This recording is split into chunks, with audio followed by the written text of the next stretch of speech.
Hallo zusammen und herzlich willkommen zur ersten Folge von meinem DeinAntiHeld.de Podcast. Unser Comic des Monats ist Oink aus dem Splitter Verlag. Oink erscheint am 1. August diesen Jahres und ich habe das große Vergnügen, heute mit dem Künstler, der Oink nicht nur geschrieben, sondern auch gezeichnet hat, zu sprechen. Das ist John Mueller aus Texas. Hallo John! Hello. How are you doing, John? I'm doing very good. I'm doing very good. Thank you for having me on your podcast. I'm extremely excited to be here to talk to you and also to talk to German readers because the Splitter edition of Oink is I'm incredibly excited about. Mostly because there's a history of Oink with Germany and also with me because I am German. Even though I live in the United States, my heritage, my last name is Mueller, and as you know, it's a very German name. So when I heard that Splitter would be doing an edition of Oink, I was really, really overjoyed. Really happy about that. Yeah, you can also be very happy about that publisher because they do a lot of artistic stuff. They have these very, very well produced books. So it's not for little funny magazines that kids litter around. It's for art, and it's a beautiful hardcover. You can be very proud of that. Awesome. Yeah, I grew up on European comics and graphic novels, and that's what influenced a lot of how I tell stories and how I work. And it's not surprising to know that pretty much any European publisher is going to make a beautiful version of a book like this because it's so art intensive. And I was really happy to there's a few we French edition and the German edition. I didn't know much about Splitter, but I looked at their website and I saw that they were doing like Richard Corbin and other artists that just looked really exciting to me. So I was like, I'm happy to be part of it. Yeah, you can be. I don't know if I already told you that, but Oink is my new comic book of the month. Oh, fantastic! It Wow. is, and that is really a medal of honor because for my blog at the moment I read so many comic books like I never read before. I always loved reading comic books, but right now you get very high standards reading that lot of stuff. And it really blew me away because I found a lot of my personal history in it and about the art that I loved and still love. And the first question I'd come up with is, are you actually a vegetarian or a vegan? Because of the main theme of Oink. So to answer your question, yes, I actually am a vegetarian. But I wasn't. I ate meat for 40 years, and it was only when I was doing this most recent version of Oink that I changed my dietary habits, and it was more of a personal choice. I don't judge anyone who chooses to eat meat. For me, it was like I said, I grew up. I grew up on the American diet, hamburgers and hot dogs, and Oh yeah. I grew up. It's like it was only in the last few years that when I was doing a lot of research on the book, and I learned some things that just really affected my perspective. And the information's out there for anybody. You just Google anything related to the meat industry, and you are confronted with some pretty horrible things pretty quickly. And for me, it didn't. My wife has been she's a lifelong vegetarian, and that's the other part. I'm married to a vegetarian for 12 years, and Yeah. it was not very difficult for me to become a vegetarian. So, yes. So yes, I am actually a vegetarian. I find it very interesting that you have not been back then, but when you did the research for the remastered edition, because Oink is now like 20 years old, that right? Yeah, it's 20 old. Yeah. Yeah. And I find very interesting that when you went back to your initial project you did as a very young man, and you you felt got more intensive in touch with that stuff again, and then It changed my life. yeah, Oink is under the story, under the sort of the surface of Oink, like Animal Farm, or like I'm a big fan of George Orwell, yeah, everybody and can see that by reading the book. he wrote a lot of allegorical kind of stories, and for me, this is the allegory of my own personal journey through life.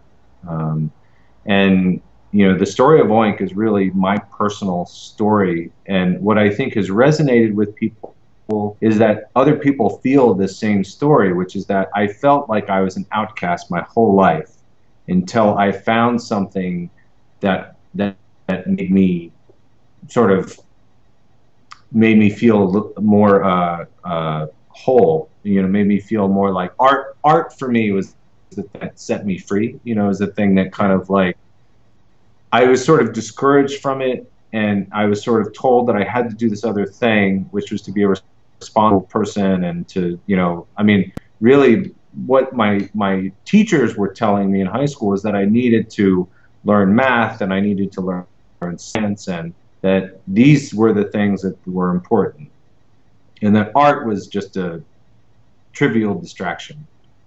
And but I had to fight against that, and I had to find I had to find my own way very young without a lot of support.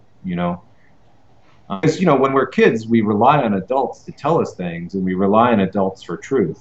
You know, and the thing I say with Oink is I say seek truth. Truth is the message of Oink, which is that as individuals, we all need to seek our own truth, and that shouldn't let other people define our truth for us. Yeah, We absolutely. whether it be religious or social or familial, family, we should seek our own truth in life.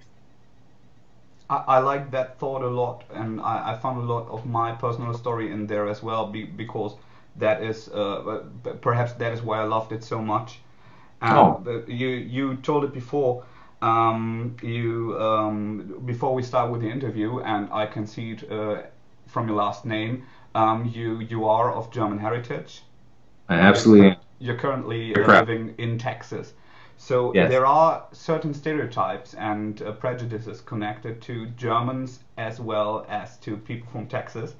And perhaps it might be funny for our viewers to hear that question from a German with my haircut. But it, did living in Texas influence anything on the big pattern in Oink that is about suppression, about political, about cultural, about religious suppression? I honestly, if I were to think about that question, because I grew up, I've lived in Texas for about 12 years, and but I grew up in Massachusetts, and I think that this is more of a question. This is more of an American question, Yeah, which is that growing up in America, there's a lot of things about religion which are suppressive. hmm, There's a lot of things about things you aren't supposed to ask, questions you aren't supposed to ask, and when you ask those questions, it's very uncomfortable for people of religion to give you an answer that isn't a biblical religion, a biblical answer.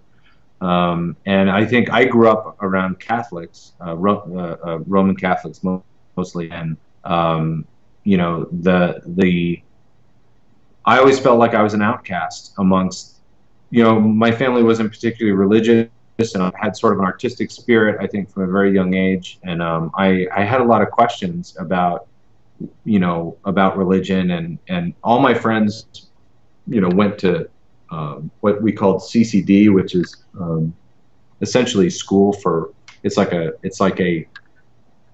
a supplementary educational thing for religion. So you go to it at night, and it's like a religious education. Mm-hmm. And I couldn't go to that because I wasn't religious, but all my friends did go to that. And I always felt somewhat of a, somewhat of a strange pressure alienation because I didn't understand it and I wasn't part of it. I wanted to go. I actually wanted to be part of it because I wanted to like identify with what my friends were dealing with, Mm-hmm. and they were all like, "You don't want to go," but I just wanted to be where my friends were. But I'm glad I didn't eventually go. I mean, so I think that the themes in Oink are sort of an American experience because I've lived all over the United States, and and a lot of the education and sort of because in the U.S. we have what's called public education, and I'm not sure what is in Germany how it's treated, but it's essentially state-funded school for everyone. Yeah. And they have one form of education that they apply to everybody, and none of that has anything to do with art or I mean, music programs are being cut out of all of these schools. Anything related to the arts is essentially being pushed out. So if you want to be an artist, if you're an artist, this is the worst system in the world for you. And that's what I experienced growing up was that I felt there's a saying here about that people feel like that they're a round peg being put into a square hole. That basically that you are essentially being into a system that doesn't fit you. And that for me that was the public education system. It was Yeah. very because it didn't. I was an artist from the time I was born. I knew. I mean, my parents knew. Everybody knew. All I did well was draw. I could draw really well, and I had creativity. And my schooling didn't acknowledge any of that. It just told me I failed all classes. I was a horrible student, and I was made to feel kind of bad about it. I was made to feel like I was going to fail in life. I didn't succeed at math and science and these other studies. And it was just sort of when I went to art school, I really sort of blossomed, and I became like all of a sudden I was a ace. I was a top of my class when I went to art school, and it was sort of a revelation to me because I didn't know that I thought I was doomed. Yeah. I think it's very interesting that what you're telling about that right now ties what I read even more to the experience I had when watching Bowling for Columbine when it came out. I don't Yeah. want to get too political right here, but I felt a strong connection when I read Oink between the witch hunt for Marilyn Manson or Trey Parker, Matt Stone, who do South Park, because I thought, oh, someone who reads this could easily say you glorify violence or you call up for violence, but what you actually do, in my eyes, is doing some kind of satire and mirroring society. And I felt, do you feel a connection to artists like these and to art like that? Absolutely. Yeah, that's a really good question, actually. I think not a lot of people have made that connection, but it's very true, which is that, like when Columbine, so Columbine was a tragic thing that happened in the United States at a Absolutely. school where students went in and murdered other students, and it was an awful tragedy. And I think when that happened, I think this was actually after Oink had come out, the original, but when that happened, a lot of people had a lot of different reactions. What you see with Owen growing up and being educated by Spygate first is just a clever and cute kid that asks some questions and is told not to ask these questions, but do what the system tells him to. And he Right. grows up and he's still a nice and intelligent kid that wants to know stuff up to that point when he's again forced to experience another pig being butchered there, and that's when he flipped, when he gets that red curtain, and I felt that connection because of that scene, because Yeah. nobody is born evil, and it is what this is. There's no way to apologize killing people, and no one wants to do that, and no one wants to justify that. But I like the idea that it happens because you get isolated, because you get alienated, and because you get robbed of any hope systematically. And that is Yeah. what I felt a lot when I read Oink. That's sort of, I say that Oink is my sort of indictment of this industrial system of education. I don't believe, I think that the future of, my hope is that the future of education is more of a voluntary experience for kids. And it's something that encourages what they're good at as opposed to forcing on them math and science. And because not everybody is a mathematician and not everybody is a scientist. And I feel like that, there are plenty of ways for people to live fulfilling lives that aren't related to those two topics. Yeah. But when I, growing up, I mean, that was all that was valued. And I remember my teacher told me it was because of war, because in wartime, math and science is what is valued. Yeah. Artistry is not valued in wartime. Like there's no value to art when people are killing each other over land. And I just thought it was a very poignant thing that somebody said to me once that really affected me. I was like, I am part of this giant system, and I am a little gear, and they don't care about what happens to the little gear.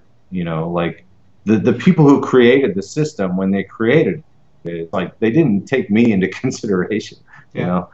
know, but I think all of ourselves as individuals have a right to feel free in our life and to live free lives. And part of that to me is, feeling good about ourselves, like what our skills are and what we can offer to the world. And, I think that that's really what the themes in the story are about. Yeah. Thanks a lot. I love that you actually tell what I read there. It could have been all the other way around, that you tell me no, I got it all wrong, but No, I like you know, it. it's funny. It's a really insightful, because not a lot of people pick up on it, and I always think it's so obvious that it's about, it's about the system and not the individual. Because Oink basically murders a bunch of people. Yeah, You know, he goes on a rampage and kills everybody. You know, and but it's more about what drove him to that, and also that essentially that the system itself is the system that needs to be burned to the ground. absolutely. It's not the individuals are not, it's this, like, there's, in the United States there's this industrial education system called the public education system that Yeah, needs to be completely torn down.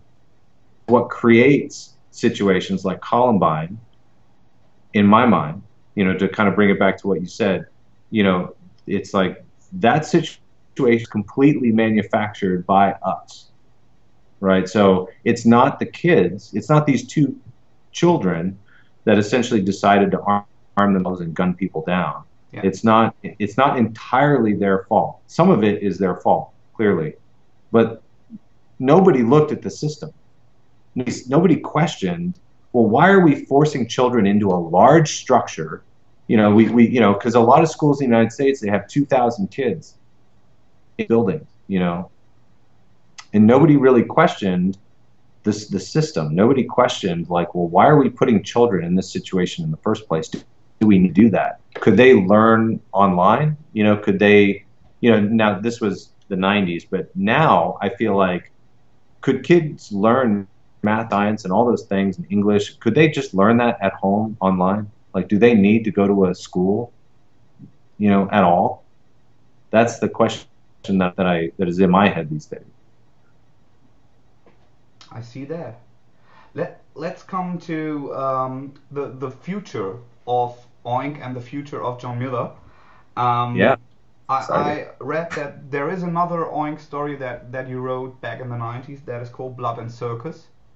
Yes. And you did a lot of work for your remastered edition for Heaven's Butcher. That is the first Oink story. Are Yeah. there any plans to remaster Blood and Circus as well?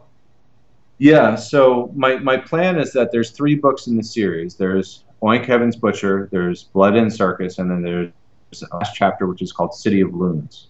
Um, and Blood and Circus is essentially about the middle of my life. You know, the things that I observed and the things that I've seen. I had a, you know, I work in video games, which sounds amazing, and it is. It's really great. It's a, I'm I have no regrets about, you know, my career choice. But I've had to make comics in spite of that. I've had to like find a way to make the stories I want to tell because I can't make a living making comics right now. But I hope in the future maybe that changes. And you know, I have a actually at this time I have a. This has been a great year for me because I have the overseas editions that are, I think, for Oink, the Dark Horse edition, and then I also have a Kickstarter happening right now for Oink.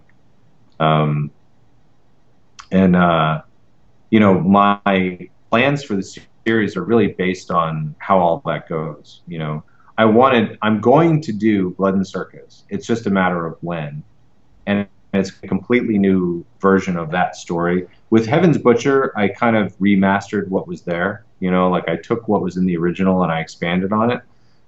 With Circus, I'm going to take it in a completely different direction than what I originally did. Some of it is some of it is circumstantial in the fact that just the way I see the whole story now, and also how my life has changed. Because I want to tell this story about working, you know, about what it's like to work in life. And I feel like that this, you know, I'm in my mid 40s now, and I feel that from my, you know, Oink is basically my adolescence to my 20s, and then Blood and Circus is really my 20s to now, Mm-hmm. and then City of Loons is going to be the next chapter, and I hope to finish it before I'm old, but it's what I think the next chapter is, which is about completion as a life, you know, about finding completion in our personal lives, about feeling like we have climbed the mountain that was put in front of us the time we were young. Great. I'm really looking forward to it. For Yeah, everyone who me too. wants to participate in the Kickstarter project, your homepage name is bigpinkinc.com. There Yes. you can not only get insight into the Kickstarter project, but also buy signed editions. You have 3 different editions of Oink Heaven's Butcher there. Great T-shirt designs, art prints. So everybody who likes Oink and who wants more stuff has a good place to go at bigpinking.com, I think. Absolutely. Yeah, that's sort of my, you know, the more people support it, the more I can do with the story. I mean, you know, this thing has existed for 20 years by the sheer will of the people who support it. You know, people who like the original story and contact me over the years. They kind of pressured me into doing this, and Good I'm thing they glad I did. did. Yeah, I'm glad it, you know, because the book went out of print in 1998 when Kitchen Sink Press, who was the original publisher, went out of business, and so the book was done, you know, and so there was only about 5,000 copies of the book that were circulating in the world, and people, I feel like almost all those people contacted me over the years and asked me if I was going to do something new with the book, and the book was very highly reviewed and it had a good following, you know. And so I wanted to get back to it, and I wanted to bring it back like in a really big way. And so the edition that's the Splitter edition, the edition that's being published by Splitter is the same edition I'm publishing on Kickstarter, but I'm doing that for an English-speaking audience. Yeah. So that's the difference. Basically, the same book that you're getting from Splitter, the book that you would get from Splitter is the same book that I'm producing on Kickstarter. I just could not find a publisher in the U.S. that would produce a big hardcover, large format version of the book. That is a sad thing, but I think it's a good It's thing. a sad. It's right, right. It's you know, it's I think it's just the difference between comics in Europe and comics in the United States. You know, different. I absolutely see what you say, and I see two big differences. The one thing is I can't believe that you did not find a publisher first, because comics are so much more popular in America than they are right now in Europe. But I see that people in America still love to buy single magazine editions, but not books. Yeah, I think you know there's a conception about that. That I think that people love comic movies. I think they love like you know comic book movies, but that hasn't really translated to people loving to buy comic books. So there are a lot of fans of comic books, but there's everybody loves movies, the Marvel movies, and they love the superhero movies. But the comics themselves haven't really seen much of an increase in sales as far as you know people getting into comic books, and especially my book, which is not a superhero. You know, my book is more of just a story. Yeah. That's even less, I would say, popular, sort of pop culture. So, you know, Oink has been a journey in the fact that nobody really ever paid me to do it, or, there's not. This is a personal project that I believe in it, and I've committed to it, and I've worked really hard to get to put as much as I could into the book, so that when people read it, it would hopefully, for a while. Hopefully, people like it. I'm pretty sure they do. We'll just have to do a great job all together to let I many would people know about it. I would love to come to Germany and like sign books in a comic shop. That would be one of my dreams. Would be like to do a signing in Germany. That would be amazing. I think Splitter will see this. So just so people know, like, and I'm not making this up. When I set out to make Oink, the first thing I did was I went to Berlin. I went to East Berlin and shot about 1,000 photographs of architecture and the city. I also went to Prague in Czechoslovakia, and those were the two cities that I based Oink on as far as the location.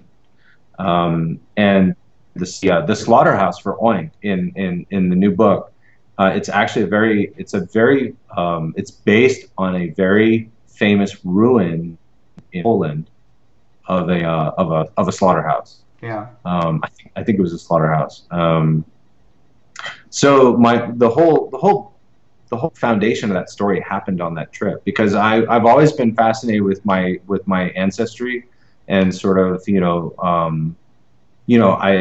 I just have when I went, I wanted to see where I was from, and it really affected how, like, I remember going to Berlin and these gold buildings, these golden sort of structures that they had like a gold finish to them. Yeah. I don't know if you know the buildings I'm talking about. I've just recently been to Berlin, and I know exactly what you're talking about. And those buildings to me were epitome of sort of the what I was trying to communicate in the story, which is that we try to create these edifices of like that, that humanity has reached some kind of peak, but at the same time you have this other story, which is this suppression that's happening to the people. And so you have this glorious architecture, and then you have these really suppressed people, and I just felt that was really, it really affected me.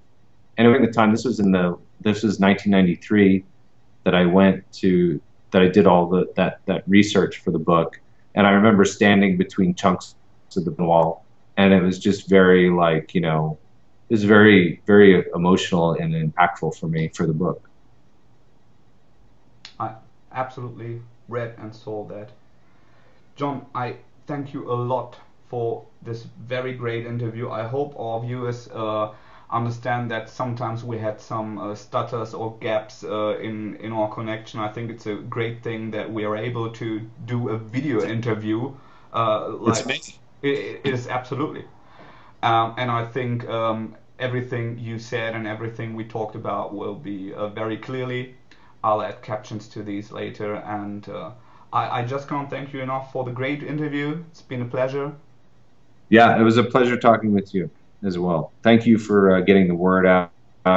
Like I said, if I ever come to Germany, I'd love to meet and have a beer and do a signing, and that'd be a lot of fun. Talk to the Splitter guys. I'll actually I'll try to get in touch with them and see if I can make it happen. I think they will see this as well, and they must talk to you about that. And I'll be glad to be there if I can arrange it anyhow. Awesome. So, John, thank you for the interview. Yeah, thank you. Cheers. Bye bye. Bye.